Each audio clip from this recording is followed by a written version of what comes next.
All right, we're here with my favorite presidential candidate of the Green Party, Dr. Jill Stein. Dr. Jill Stein, thank you so much for being here, giving us your time. It's really great to be with you, Arjun. Thank you so much. So, as you know, we're in a very precarious situation when it comes to American politics. We have the rise of fascism. Donald Trump, he's a new fascist, and his opposition is not doing great. Joe Biden, the policies he set forth are actually making a Donald Trump victory quite easy, considering what he's been doing, in his term. And then the other guy, RFK, was not much better from the other two. And, I want to ask you first and foremost, as the candidate for the Green Party, what alternative do you present that is better than the status quo? I would say, quite simply that my campaign presents an alternative that people are clamoring for, people are screaming for, something outside of the usual sold out politicians, who are bought and paid for by Wall Street and the war machine. And the American people are really tired of being thrown under the bus.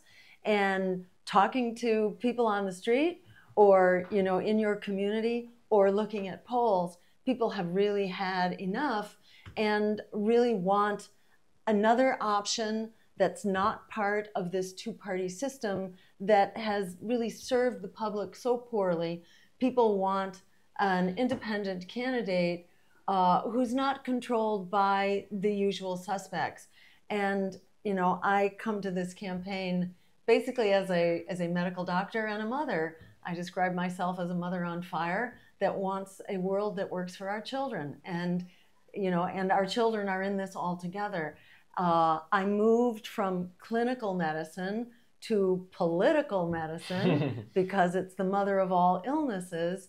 And we got to fix that one if we're going to deal with the other things that are actually killing us, everything from poverty to pollution to war and hunger. As an activist healthcare provider, I saw how much our government and our elected officials prevent us from making progress. They stop us in our tracks in our communities when we try to create better jobs or clean up the air or protect our water supplies. The elected officials are usually working against everyday people on behalf of their big corporate donors. That's what the American people want. That's what my campaign and the Green Party actually brings to the table. We don't take corporate PAC money. We don't have the gigantic loopholes for $600,000 checks, which is the so-called victory funds, which is what the other big parties do. They provide a way for the big donors to actually control the party from the inside and to control the candidates who are taking those huge contributions and who are working with super PACs. They're not supposed to, but basically that's what happens with super PACs. And all of them, the other three pro-genocide, pro-war candidates, pro-Wall Street, anti-worker campaigns are all taking big money through all of those different loopholes, including working with super PACs. We disavow all of that. We don't use those dirty tricks. What you see is what you get. That's why we have the unique ability to actually work on behalf of the public interest, because we are not bought and paid for by Wall Street, the war machine, APAC, the health insurance companies, big pharma, all the rest. We have none of that. We're just everyday people who are working to basically try to rescue our future and a future for our children. Wow, that was a great answer. Yeah, I have a running joke. I often say they're called the Demo-publicans for a reason. It's just two heads of the same monster. And the reason why I was so impressed by you back in 2016 is when you were talking about like Hillary Clinton and Donald Trump, you just called them clowns because really it's just a circus show. They're just there to pretend to care about the issues that concern the American public, and they don't even really point out the main issues that really is deteriorating the fabric of our society, such as, I'm going to list them one by one and we can talk about them. I mean, you mentioned the genocide, but right now we have the rise of political fascism. We have socioeconomic inequality, the worst it's ever been. The wealthy billionaires paying less tax than ever before, really. Mm-hmm. And well, when you have so much inequality, when you have so much power and wealth in the hands of so few people, that really a handful of people have more wealth than half this United States population, that actually leads to totalitarianism. Because really, how do you have a democracy when the wealthy can use their position of advantage, using money to buy more airtime, to air their position of advantage, as we saw with Bernie Sanders, who got hijacked, backstabbed by his own colleagues, and he still went and advocated for Hillary and Biden, but he was given like 230 times less coverage than Donald Trump. So like when we look at these issues, inequality, fascism, and then looking at the foreign issue with the wars going on, we have the debacle right now between Taiwan and China. We have the war in Ukraine and Russia, and then obviously the genocide, the Israeli-Palestine conflict, which is not really a war. It's a one-sided, destruction of the civilian infrastructure and the population of Gaza. And then overlooking all these things, the main issue that brought me to the Green Party, which is you are a party that's centered on environmental sustainability. Overlooking all these issues, we're talking so much about war, but the war on nature and how we are facing a catastrophe unlike ever before. Recently, the survey came out, the geological study of the Doomsday Glacier in the West Antarctica and how it's melting, and that is going to cause a rise in sea levels that is going to be way faster than we predicted previously. So, given all these issues, we'll tackle them one by one. How do you plan on dealing with these issues? First of all, like the issues of fascism and the inequality that's in this country. And let me just say that was a beautiful summary of the state of affairs right now. And we often describe that saying that we are in a state of existential crisis, that we have these converging crises actually in every dimension of our lives, crushing inequality and an economy which is basically in a slow motion collapse right now, crushing inequality, climate collapse, along with all environmental systems actually are unraveling before our very eyes.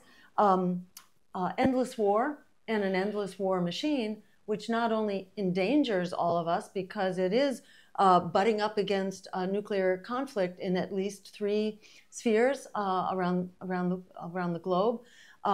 So we have the endless war machine on the verge of going nuclear, and this all-out assault on our democracy and the rise of fascism.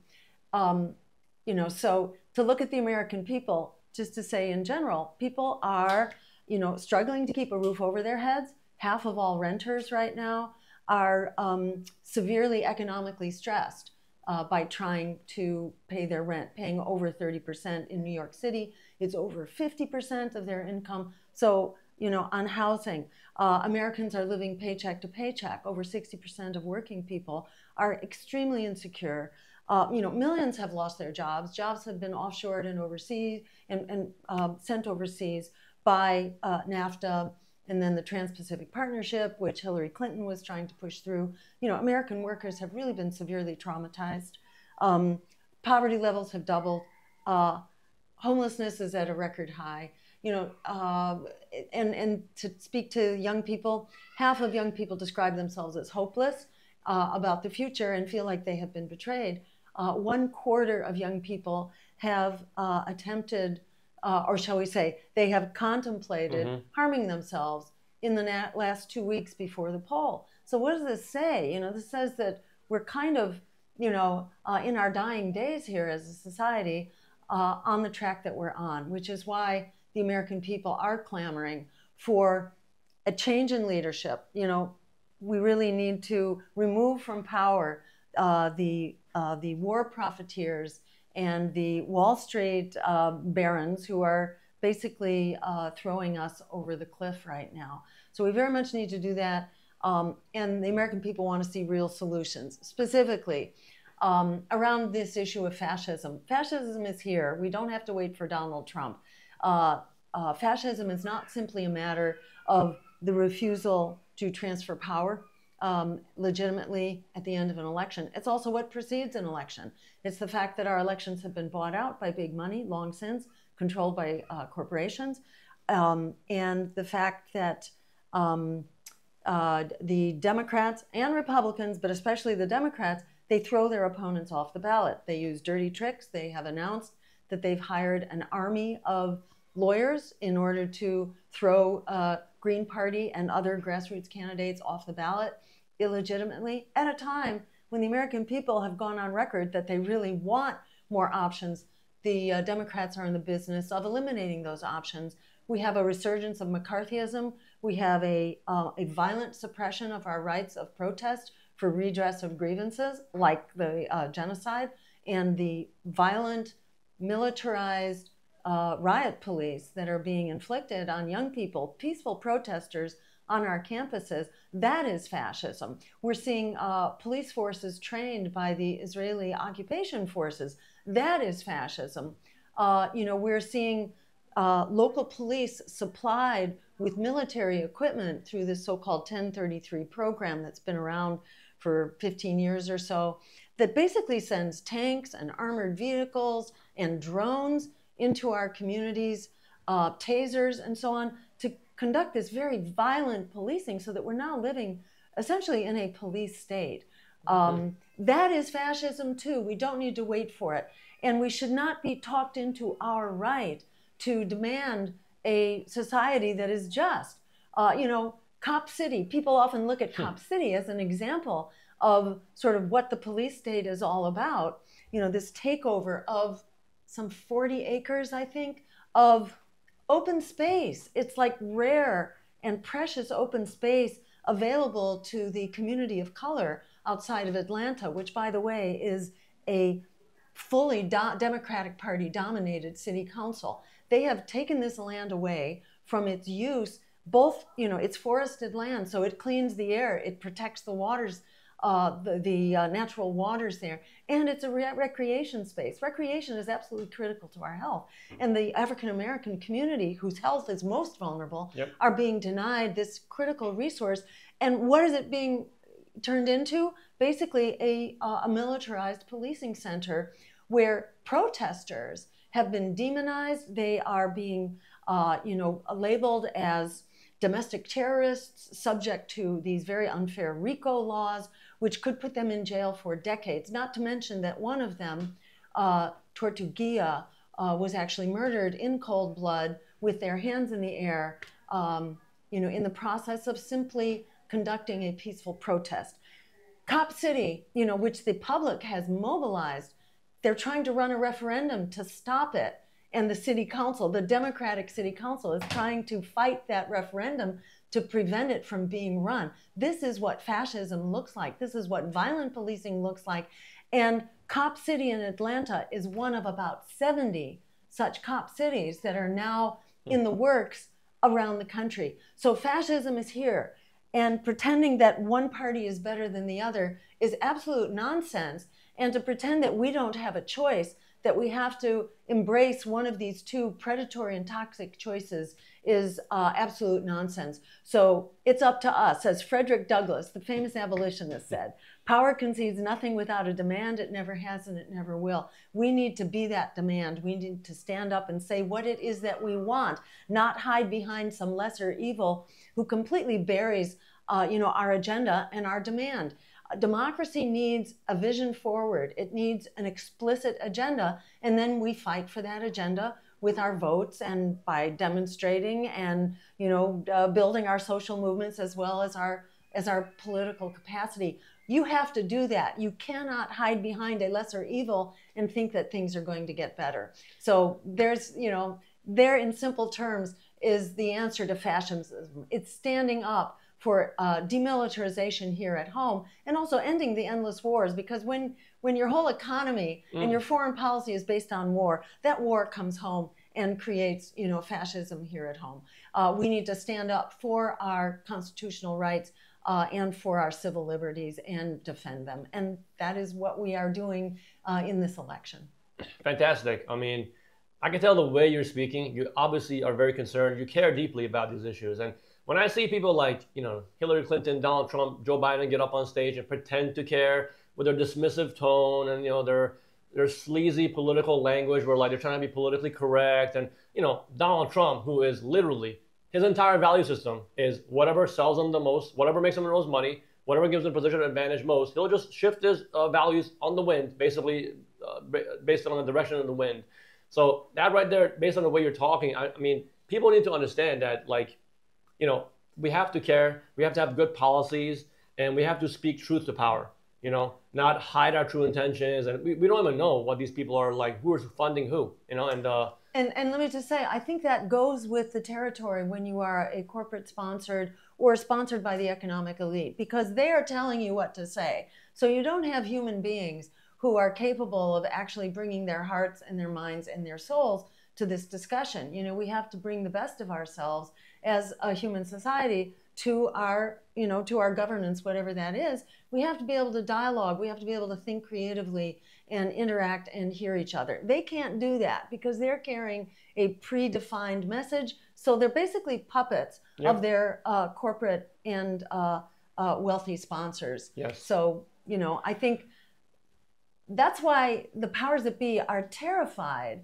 of candidates like myself getting to the microphone and being a part of a debate or a dialogue or even to be covered by the mainstream media. They are terrified because they know that people have already broken away. They're just looking for a place to put their votes and their political power. So, you know, I want to urge people to not accept the propaganda of powerlessness. We are powerful. What Alice Walker said then is the biggest way people give up power is by not knowing we have it to start with. So we have that power that Frederick Douglass said that we must have. We have it. We have the numbers. We have the values that the American people have affirmed. Like to look at polls about genocide. The American people are extremely opposed to this genocide. They want a ceasefire now and they want a diplomatic solution. We have the power of public opinion behind us as well. So there may be obstructions to fight through here. And whether this happens before the election, you know, or after the election, the point is for us to engage here in seizing the moment and asserting our small d democratic power like our lives depend on it. Yes. Because in fact they do. This isn't just something in the future. This is here right now, and it's absolutely critical to our very survival. Yeah, great points. Now, speaking about the right to express ourselves, as we can see with this ridiculous anti-Semitism law that was passed, as a Jewish American, can you explain to us and the audience why you are opposed to the project of Zionism and the genocide being waged in Gaza, and how really, like when you think about it, all the bombs being dropped is actually not only destroying lives, but it's actually accelerating climate change, you know? We do not have to be, you know, opposing Zionism is not the same as anti-Semitism, you know? So they're trying their best to conflate the two issues. And, you know, so please explain to the American people really that, like, you know, what is your policy in handling this situation in Israel and Palestine? How to go about fixing it without polarizing people any further? Great. So it's really important to understand that Zionism and Judaism are different things. Zionism, you know, emerged in the later 1800s, and it was actually very controversial within the Jewish religion, and it still is. In fact, it's even more controversial right now. And let me say, it's not just Jews whose lives are at stake here. Or let me put it this way. It's not just the people of Gaza who are facing a genocide. And really, it's larger than just Gaza. It's, you know, it's Palestine. Yeah. But in, you know, at the moment, especially, it's two plus million people in Gaza whose lives are immediately at risk. We're basically on a death watch right now. Yes, barring the famine breaking out. I mean, yes, starvation, and it's a setup for an epidemic of infectious diseases to break out. On top of being bombed and not having shelter and not having any sanitation. I mean, it's horrific. It's horrific, and I think you have to be brain dead not to understand that this is genocide here.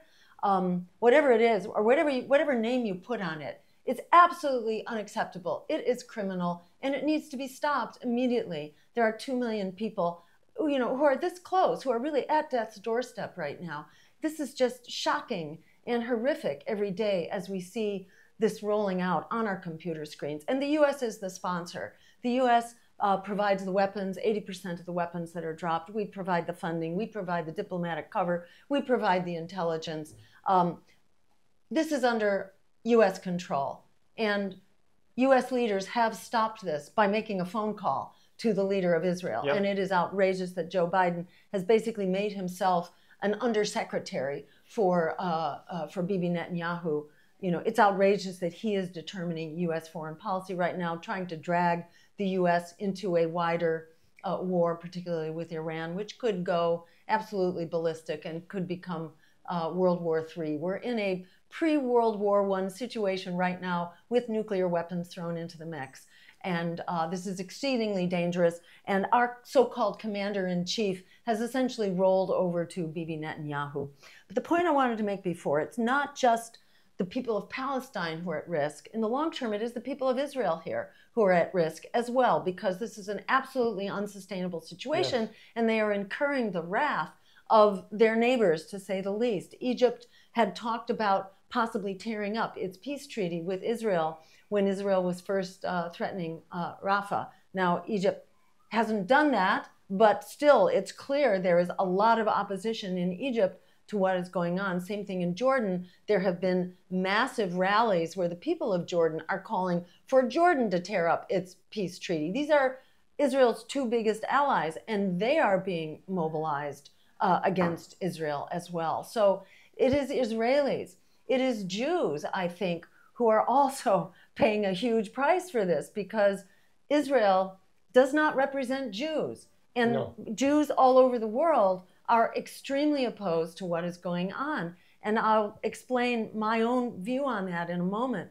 But just to make the case that this creates anti-Semitism for Jews to be associated with this horrific genocide being perpetrated by the state of Israel. So just to clarify, we have to separate Zionism from Judaism, and the effort to conflate them is absolutely wrong. I was raised after the Holocaust, following the Second World War, in a Jewish community, going to, attending a Jewish synagogue once every week as part of so-called Sunday school, well into my teen years. And we were taught this was a huge existential crisis for the Jewish community. How could human beings do this to each other? And we were taught that genocide must never happen again, not to anyone. It doesn't matter who. And it's not only the perpetrator who is responsible, it's the bystander who's responsible. Absolutely. So this is a human crisis here. It's not just Jews who've been victims of genocide. There have been many victims of genocide. We all need guaranteed human rights. We need human rights and diplomacy and international law at the end of the day. And that's what Israel needs to abide by. In my view, if I am fortunate enough to go to the White House, my first act will be to pick up the phone and call Netanyahu or whoever is in power at that point to say that Israel is no longer the recipient of aid, especially military aid and other forms of protection, which actually is against U.S. law. There are 3 U.S. laws right now that forbid this. One of them, I only just learned about, is that we are not allowed to fund any country which is out of compliance with the Nuclear Non-Proliferation Treaty. Which Israel is. Israel is, absolutely. So on that account, as well as by virtue of violating international law and human rights, and by virtue of blocking the delivery of U.S. aid. All 3 are laws that forbid Israel to be funded. So for all those reasons, that funding needs to stop. And yes, that will be the first thing I do, but simply by getting on the ballot and running a strong campaign, we have fired a shot across the bow of our imperial government that is our genocidal government, for them to know that a political challenge is coming. They already know it's there, but they don't pay any attention to it. They pretend it's not happening, and they are still voting in lockstep, basically with AIPAC and the war machine, with very few exceptions. You can count them on 1 or 2 hands, actually. And they're mostly in the Republican Party, not the Democrats. It's just outrageous. So we need to stop the funding until Israel has complied with international law. And at a minimum, that is to end the genocide, end the ethnic cleansing, and remove its troops from the occupied territories. Wonderful. So yeah, I mean, it's very clear that when we look at the past, a simple phone call could make a huge dramatic difference. Yes. And then with Joe Biden, who calls himself a self-proclaimed Zionist, he's like, you don't have to be a Jew to be a Zionist. So that's very telling, that statement. He's made that several times. And then Donald Trump, who is obviously, he's saying that this joke of a human being, he's saying that Joe Biden is not tough enough. He's not being tough enough. On the Palestinian people. Right. He's not enough pro-Israel, that he is a pro-Hamas individual. And do you agree that Israel is interaction with the United States and the dynamic in which they play. I mean, that it should be a it should be a sovereign nation and they should have equal rights to Palestinians. But throughout its history, from my understanding, there seems to be some kind of like a pro-imperialist agenda that is almost like a proxy base in the Middle East to control the resources and the geopolitical situation there for the United States empire. Do you agree with that stance? Well, Ronald Reagan made that explicit. He said the quiet part out loud, that Israel is the unsinkable battleship for the U.S. in the Middle East. And, Israel's policies are basically that of the U.S. They are really in lockstep here. And I fault them both. And the U.S. needs to cease and desist from being an imperial force that is essentially the bully in the schoolyard all over the world, and the Middle East is just one instance. And of course, what's going on, the conflict in Ukraine, which is also tragic, which is basically, being fought to the lives of the last Ukrainians who are being devastated. This is a complete losing battle.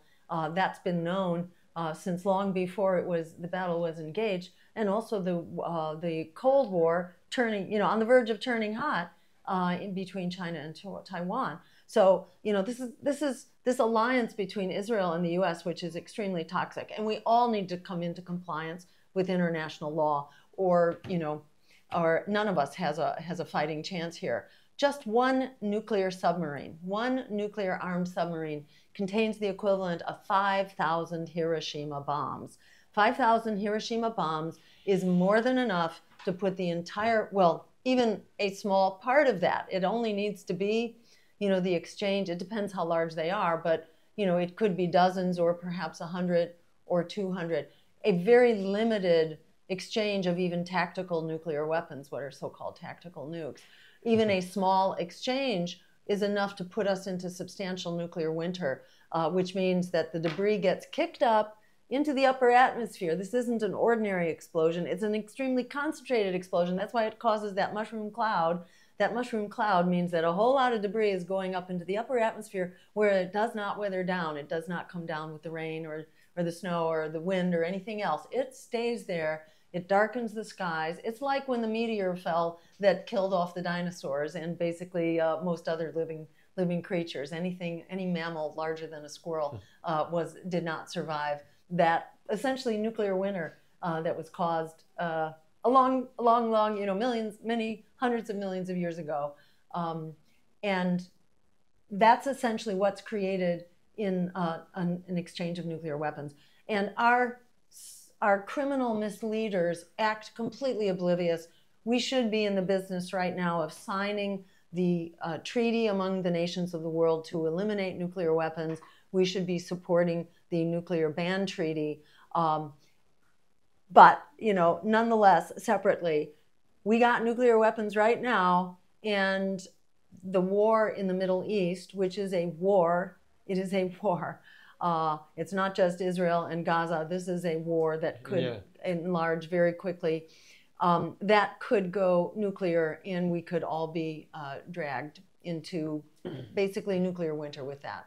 Yeah, and being Iranian American myself, so there's a lot of Middle Eastern people in the United States who are withholding their vote because they're horrified at what's happening, and Arab Americans. What would be your message to Arab Americans that listen, there is a better option. You don't have to go Trump or Biden or even RFK, obviously, and yes. that you are the best candidate in order to resolve the issues in the Middle East. And being Iranian, I know I'm well aware, and I'm making a video on my channel about the history of Iran and the United States, how we overthrew the democratically elected government of Mossadegh, which basically brought about the hostilities that led to the revolution, overthrew the Shah, and then this new government, which I'm not in support of, the theocratic government of Iran.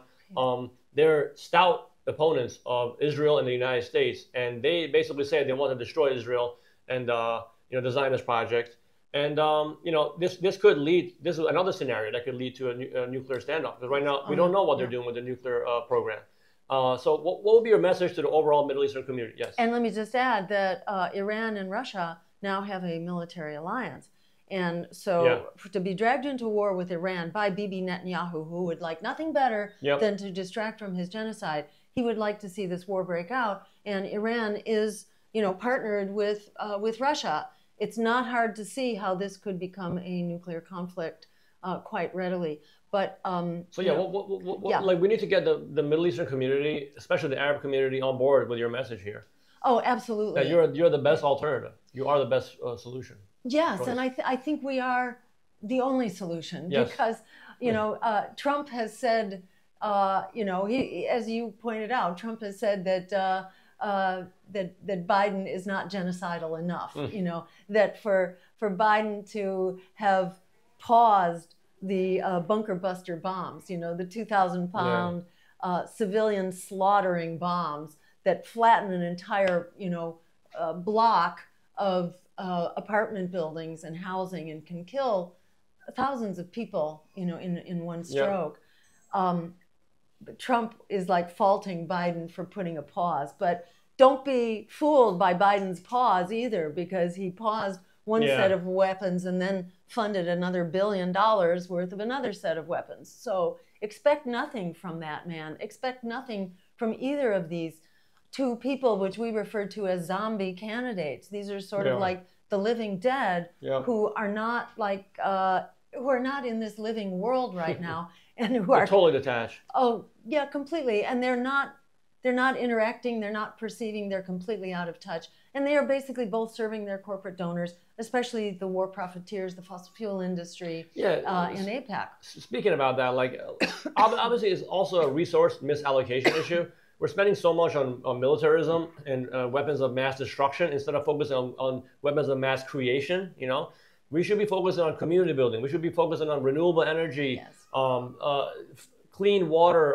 Like the fact that we have polluted water in Flint, Michigan, and then we are still allocating money to Israel, and then the entire agricultural sector. Like we have a very unsustainable food production system as well. So like, would you be in advocation for clean energy, community building, and then a more sustainable, localized form of food production, which is not even remotely talked about by these politicians? They just talk about the most ridiculous issues when really economics is the foundation of society, and the way we're interacting economically is totally ridiculously unsustainable. And so, what would be your plan in terms of like advocating for a better, cleaner environment, renewable energy, whatever is feasible as far as that goes, and then clean food production, sustainable food production, and then also helping the working class, empowering them, and reducing the power of billionaires, which these things that I mentioned, they all feed into each other with a very complex interdynamic interplay, where like, the more inequality raises up, well, the more they have more power to keep lobbying for the fossil fuel industry. The more that goes up, okay, the more they have power to invade other countries, to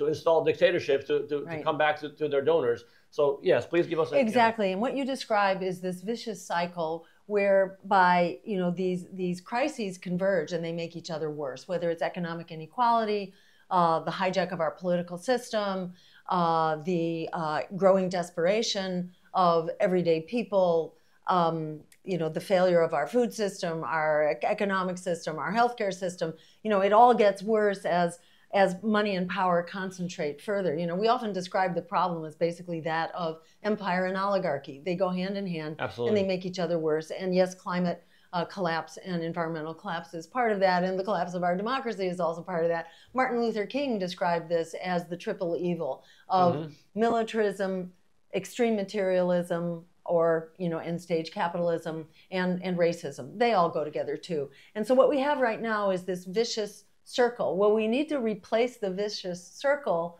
with a virtuous circle where solutions start compounding. And, where does that begin? I think it begins everywhere, and it begins with us, and it begins with us knowing that we have the power of democracy here. And if we don't assert it, we don't have that power. This is Alice Walker's advice, that the biggest way we give up power is by not knowing we've got it to start with. And back to your last question for a moment about what do we say to the Arab American community, it is that you are a part of an unstoppable uprising right now, an uprising for people, planet, and peace over profit. It's not only the issue of the war, it's not only the issue of Islamophobia and the assault on your civil liberties and your safety and your rights here.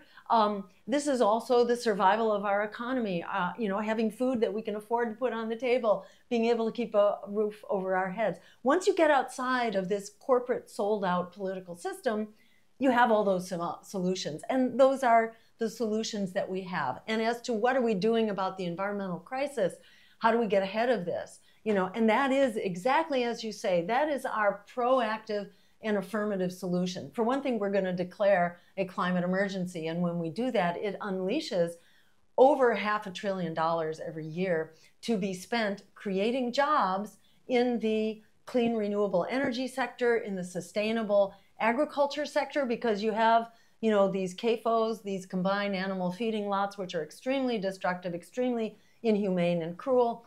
And also contributing so much to climate change. Yes. The gas given off by like cows, methane is like 14 times more potent than CO2. Exactly. And to have a diet which is solely focused on mass-produced animal foods is not good for us either. That's also driving our health crisis as well as our environmental and economic and human rights crisis, destroying our water supplies. And Are you an advocate for a plant-based diet?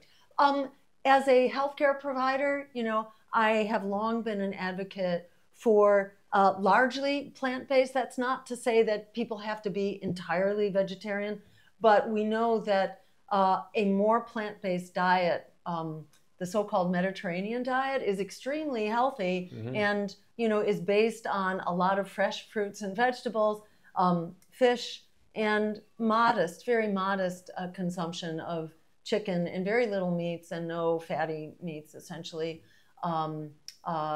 Dairy food is okay.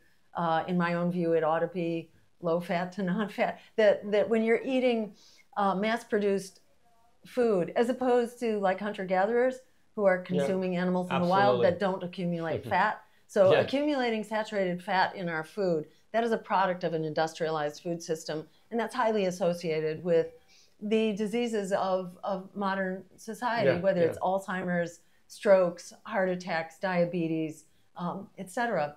These all kind of go together with that sort of food system. So, and also, like, a plant-based diet is more sustainable for the environment and for people, and is less cruel, as well as requires less water and energy to produce, and does not pollute the environment. And we can produce much more of it too. Absolutely, absolutely, exactly.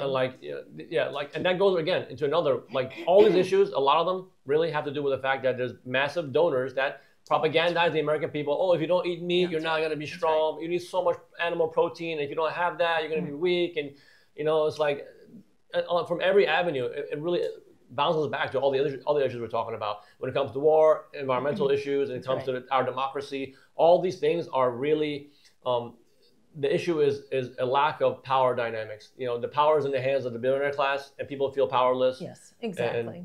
Exactly. And it's really important, I think, to talk in terms of class dynamics. Often we get separated into identity politics, and it's one group against another. It's very important to resist that strategy of divide and conquer, that intends to separate us and undermine our power, whereas, class dynamics are far more unifying, and it really is about the control of the billionaire class, or you could just say the billionaires, because there aren't that many of them, and it's like 3 of them have the wealth of half of this country. So it's definitely something to be fought against. And specifically around the environment, we are calling for, number one, an economic bill of rights, because you cannot care for the environment unless you're also caring for the people. So we want to be sure that people have jobs, have health care as a human right for everyone, have a guaranteed affordable housing, and federalize rent control. Right now in New York, the Democrats are trying to roll back rent control, but people are barely hanging on even with the rent control that they have. We need a housing system for people, not for profiteering. And unfortunately, with power in the hands of the billionaire class, they then dictate the policies that deliver for them, for the real estate industry, for the real estate barons. These problems are not rocket science, and that's what I, above all, want to stress to everybody out there, that this is fixable. The key thing here is what you referred to before. How do we encourage the Arab American community, the African American community, everybody out there, that the name of the game is not just to withdraw support from Biden, it's to put support back in for what it is that you want. Our campaign is the only anti-genocide, anti-war, pro-worker, climate emergency campaign on track to be on the ballot to challenge empire. You can't challenge empire if you're on the ballot in a handful of states. And the other candidates who have a very similar agenda, they're wonderful. I love them and I love to hear their voices, but they don't have the ability, the track record, the diffuse grassroots network to actually fight this fight and get on the ballot across the country. If you're not on every ballot, the mainstream media will completely ignore you and you will be odd man out. However, once we are on, in fact, once we get on in New York, and it's close, it's looking very good, but we need everybody to get out. If you can go to jillstein2024.com/NY ballot. And if you go to that website, you can get all the info that you need. You can download the petitions. And if everybody gets out in the remaining, we can go through Saturday. In the remaining handful of days, we can get that margin of safety, because the Democrats have already said they've hired an army of lawyers. They say this without shame. They are that clueless that they don't know that that is outrageous. That is an offense against our democracy, to have a handful of corporate lawyers deciding, really eliminating your right to vote for who you want. You should have more choices, not less choices. That's what the American people are calling for. And the Democrats have pledged to eliminate your choices, basically, and to force these two zombie candidates down your throat. So I encourage people to get out, ensure that we get on in New York. Once we're on in New York, it's off to the races. And there are some remaining states, but they're much easier than New York. And we have 75% of the work already done. You have to, if you're a grassroots, independent, people-powered party, you don't get grandfathered in like Democrats and Republicans. They just have to win the nomination.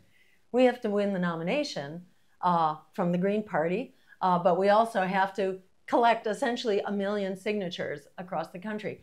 And with RFK having very deep pockets, he's been able to buy up most of the professional signature collectors. So, if you don't want more of what's literally killing us, more of the genocide that we're seeing, more of the endless war, more of the, empowerment of billionaires and oligarchs, it's up to us to get out and demand our political system serve us. And that is as simple as getting on the ballot. And then there's work to do from there, absolutely, including if we get into office.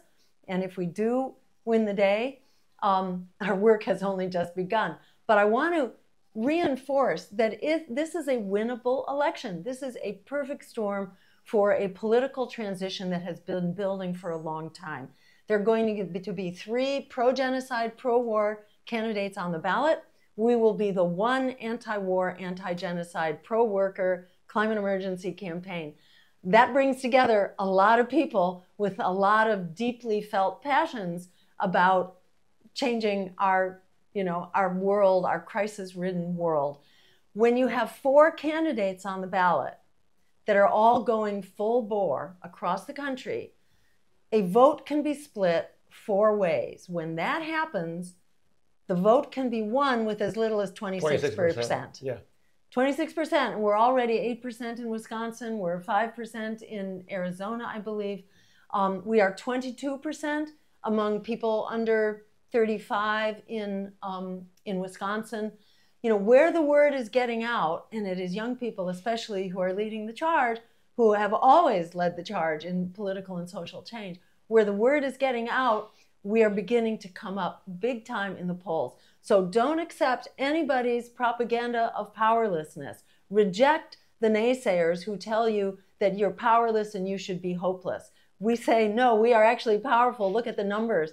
We are actually in agreement with the American people. What we need to do is show that we are strong and light the way forward. However far we get in this election, we have begun to build an unstoppable coalition for people, planet, and peace over profit. And that's what we need to keep doing and to keep our eyes on the prize. Let's get as far as we can in this race, and then let's keep going until we win the day. Beautiful statement. I'm actually proud of Wisconsin for the statistic you gave me, because I'll give you a little known fact about me. I was actually born in Madison, Wisconsin. Oh, is that so? And my mom went through a lot of sacrifice to make sure I became a U.S. citizen. I mean, as soon as I was born, we went back to Iran, and then we moved here later. Wow. But I'm proud of that fact. And yeah, I mean, so the issue is really, there's a massive educational gap. People don't know the options available to them, and that really also plays into the class inequality, because people who lack economic power, who lack the ability to make their voice heard, tend to also be more in the dark of what's really going on. And I want to put out a beautiful message as far as my values go, that we see. You talked about the polarization, and that you, I'm sure, are a candidate to unify people, not to further polarize us. The other candidates, all they're doing is dividing and conquering. But you are somebody who wants to bring people together. And do you agree that really, at the end of it, when you look at this planet Earth, and the human species, we are just one family.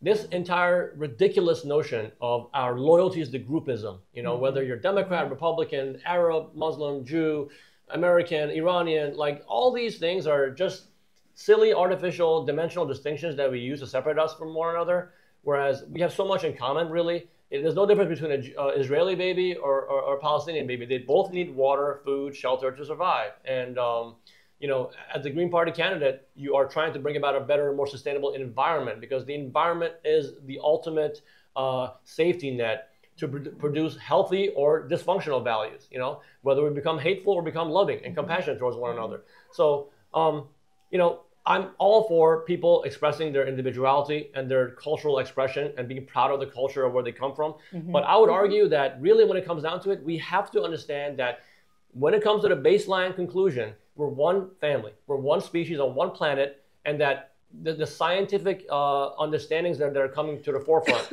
the scientific reality that really Homo sapiens, on this planet, if we are the most intelligent species, what the hell are we doing with our options? What are we doing with our resources? How are we spending our time and our energy? Do we want to keep creating further division by being patriotic and being, loyal to religion and all these kind of different forms of bigotry, or do we want to come together as one species? So, do you agree with that statement? And are you really in favor of what I just said? The fact that, yes, we should be patriotic to the United States, because a true patriot calls out to power, calls the truth to power, and tries to make a difference by speaking the truth and not having a filter on their mouth. But also the fact that we really are, in the end of the day, one human family, and what affects one really affects all in the end. Absolutely. And, in this day and age, we are all the more living in one global village. We're a global village. It takes a village to raise a child. It takes a world to preserve our climate, our water, our air, our food, and people. When one of us is hurting as an individual or as a society or a country, we all go down with the ship together here.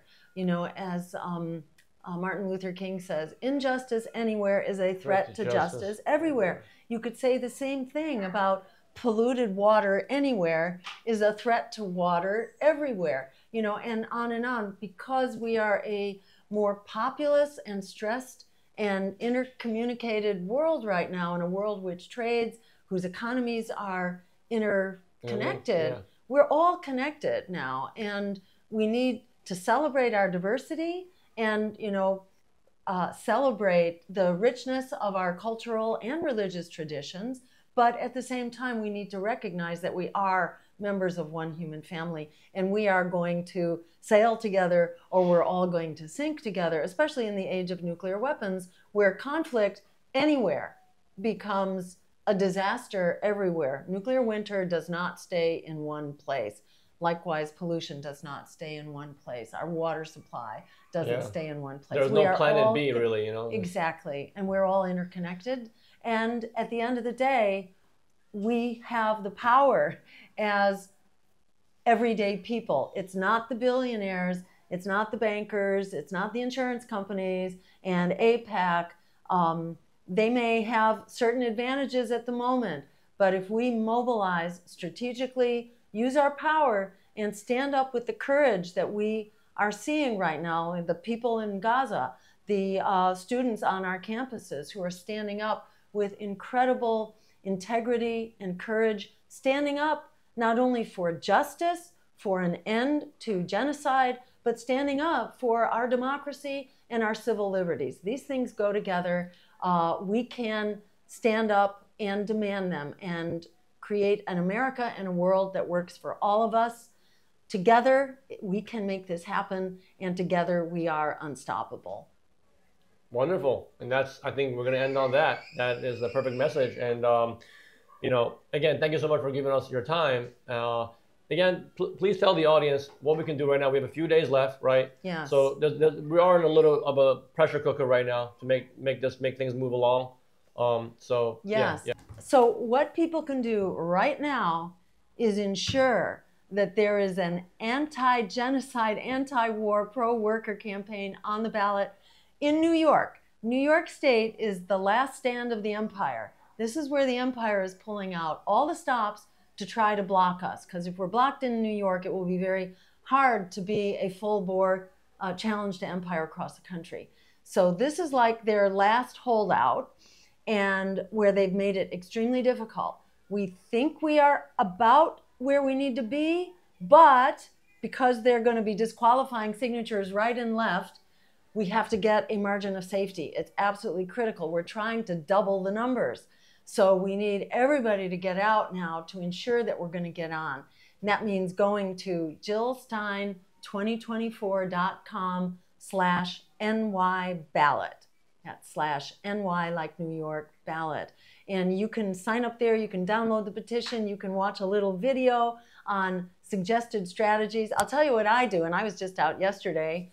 I went up to people, you know, just total strangers on the street, and said, would you like to get a candidate on the ballot who will ensure that we have rent control across the whole country and health care as a human right for everybody, regardless of your income and what kind of money you got in your pocket, everybody gets health care. And let's stop the genocide. And people were just like, you know, as excited as can be. So if you go up to people and you say, hey, you know, you want to get rent control and health care on the ballot, they will sign gladly. And if you go out with some signatures, you go out with several petitions, you can get 20, 50, 100 in the next 1, 2, or 3 days. And you can also check on our website. You can find out where people are going, what are the recommended rallies. If you are at a pro-Palestinian rally, you know, it's like fish in a barrel to be collecting signatures. Yeah, so it's fun, it's wonderful, it's saving the world to get out and ensure that we can stop genocide in this election and really put a shot across the bow of the empire for them to know that the anti-genocide campaign is coming. Get out, go to that website, and you can get all the support and help that you need from there. And let's make it happen. And I'll be looking for you out at the rallies and hope to see you there. Dr. Jill Stein, thank you very much for your time. Appreciate it. Thank you so much, Arjun. Great talking.